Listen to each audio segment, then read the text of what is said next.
In 1177 BC, the world as it was known simply ended, not through a singular cataclysm like an asteroid, but through a total collapse.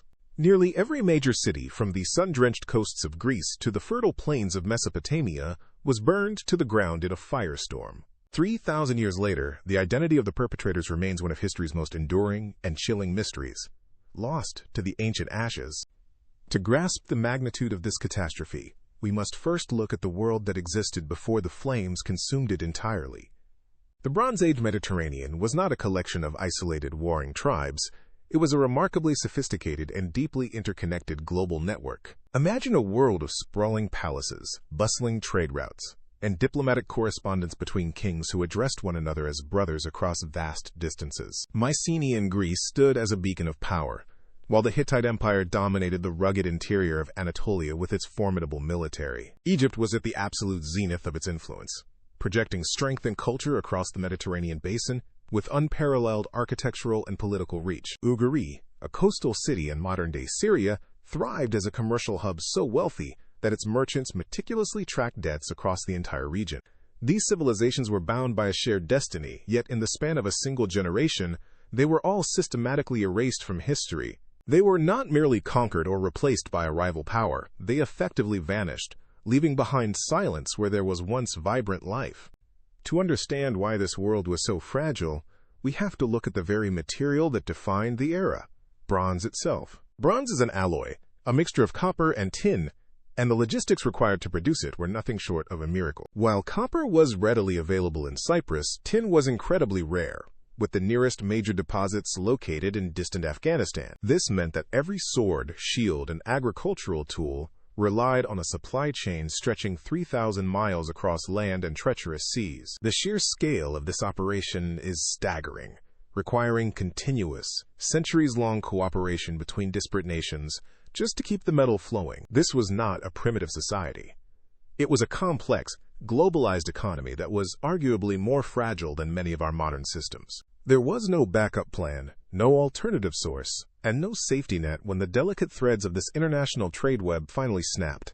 The surviving letters between kings reveal a world of intimate diplomacy, where pharaohs and monarchs exchanged gifts, physicians, and even royal princesses. They saw themselves as equals in a grand, shared endeavor, maintaining a peace that allowed commerce to flourish from the Nile to the Aegean. Ugarit's archives are filled with tablets documenting debts from merchants across a dozen nations, proving how deeply integrated these economies truly were.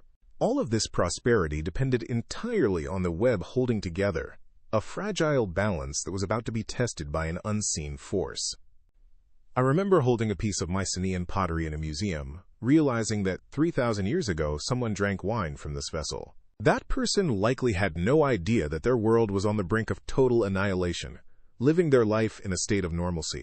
Around 1200 BCE, the intricate web that held these great civilizations together finally broke, and the consequences were immediate and devastating. It did not happen all at once, but the speed of the disintegration was terrifying, unfolding within the span of just 2 or 3 generations. The Hittite Empire, which had stood for 500 years and matched Egypt at the Battle of Kadesh, simply ceased to exist. Their capital, Hattusha, was burned and never reoccupied, their language vanished, and their royal line was extinguished without a single successor state. Mycenae, the wealthiest palace culture in the Aegean, was abandoned, with its great centers at Tiryns, Pylos, and Thebes left in smoldering ruins. Across the sea, Cyprus suffered the simultaneous destruction of multiple cities, signaling that the collapse was not localized but truly regional. Then, there was Ugarit, where archaeologists discovered letters still inside the kiln, preserved in the very moment the city was being destroyed. One desperate message reads, "My father, the enemy's ships have come. They have set fire to my cities and done terrible things. Please hurry." The letter was never sent, and the person who wrote it never received a reply, as the city was consumed before the clay dried. It is haunting to think of that individual, still believing in those final hours that help might come from a world that was already dying. The reality was that the world they knew was no longer functioning, and the help they prayed for was never going to arrive. Someone was responsible for this, and the Egyptians had a specific name for them, which they carved into the stone of their temples. 3 millennia later, we are still debating who these people were and whether they were the cause of the collapse or merely its symptoms. The Egyptians called them the Sea Peoples, a mysterious confederation of warriors who arrived with feathered headdresses and strange, foreign weaponry.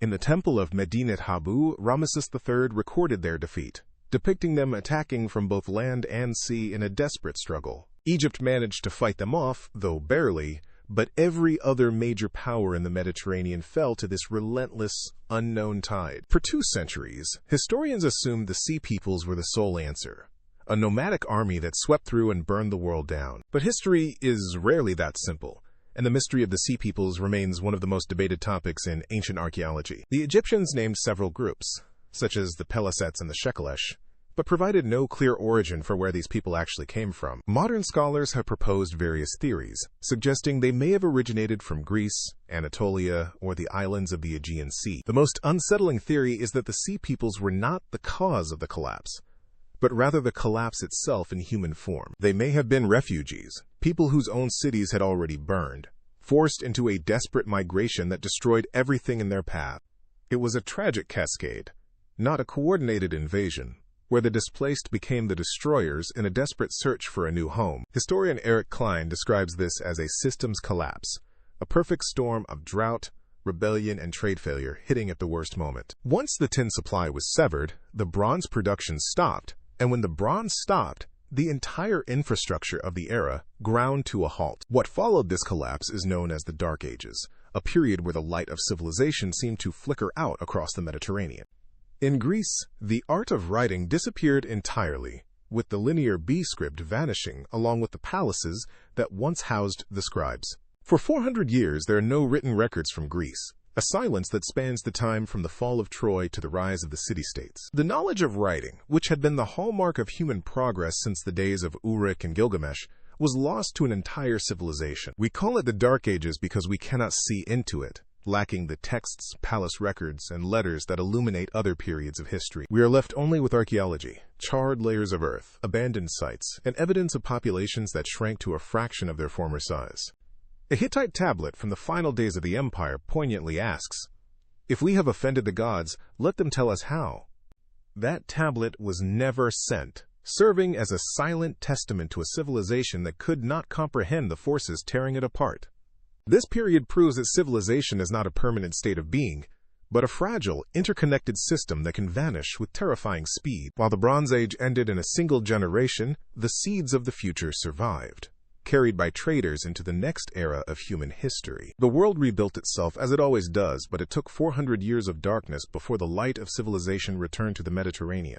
Following the collapse, the Mediterranean region descended into a 400-year period known as the Dark Ages, a time of profound transformation. This era was marked by the tragic loss of literacy, as the complex administrative records of the great palaces simply ceased to exist. Simultaneously, the region experienced a significant population decline, leaving once thriving urban centers abandoned and reclaimed by the encroaching natural landscape. While the mysterious Sea Peoples were long blamed as the primary invaders, modern scholarship suggests a much more complex systems collapse. It was not a single event, but a perfect storm driven by a combination of prolonged drought, internal rebellion, and total trade failure. This era serves as a haunting reminder that civilization is not a permanent state, but a fragile construct that can vanish quite suddenly. When the vital connections of trade and diplomacy are severed, the complex machinery of an advanced society can unravel with terrifying speed. Despite the magnitude of the catastrophe, the fundamental foundations of human knowledge, including the early alphabet and ancient stories, eventually persisted. These remnants allowed the world to slowly rebuild, proving that while systems are transient, the human capacity to recover remains an enduring truth. From the ashes of this violent silence, humanity would eventually reemerge, carrying the seeds of a new civilization into the Iron Age.